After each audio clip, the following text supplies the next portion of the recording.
I wanted to just quickly share something. I was standing in the queue of Sainsbury's, and there was two having a really big argument. One of the ladies said to the lady behind her that, sorry, can you back off? You're getting too close to me.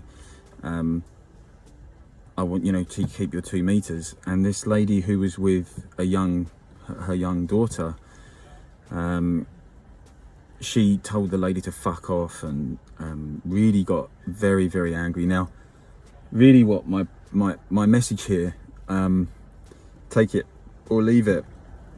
My message here is that back in the day, I watched it and I didn't intervene because it was none of my business. A couple of other people intervened, and they were slinging back forwards comments like, you're a great role model to your daughter, and yeah, I fucking am, fuck you.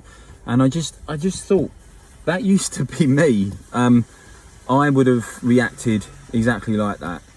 I would have reacted exactly like that. I would have told the person to fuck off, mate, and I would have got really angry, and as a result of getting really angry, I would have got the flight or fight come straight up in me. I would have got, and I remember doing it. I could never think straight when this happened. I used to start sweating, I'd shake, I'd get angry, and I'd get triggered if somebody tried to tell me to do something, I'll hold my hands up and say that that's what I used to do. And watching those guys yesterday go at it, one lady was very, very calm, and the other lady was really defensive and really, really quite horrible. And it just made me think about how I used to react. And it's so obvious to me now that, I mean, I still do. I'm still triggered, but I'm so much more aware of myself now. And I have a process that I do that makes me grounded. And I watched it, and it took me back to the old Matt where I would have just gone nuts. And it's only just recently that I've managed to really keep myself. It still happens. I'm not saying in any shape or form that I'm perfect, because I still lose my shit. Don't think there's anyone on the planet that doesn't lose their shit, but I used to lose my shit all the time, all the fucking time. And now I probably lose my shit 1 out of 10.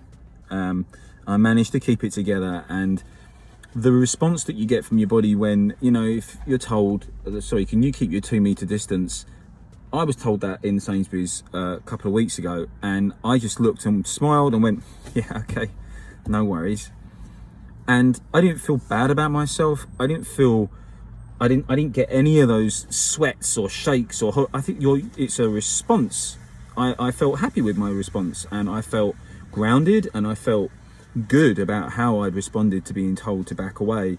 Now, regardless of how I react, it's the way you feel inside that tells you the truth. If you're lying to yourself, or you then go home and say, this person in the shop, told me to, you sharing your story, you're trying to get backup, you're trying to get validation for your behavior. That's your ego screaming out for validation. If you're trying to share something like that, trying to get validation from somebody, that goes to show that you think that you're doing wrong, and that you need to get validation for your response towards that person. I didn't even bother telling anybody about my experience because I didn't need to. I dealt with it right, and I knew I dealt with it right.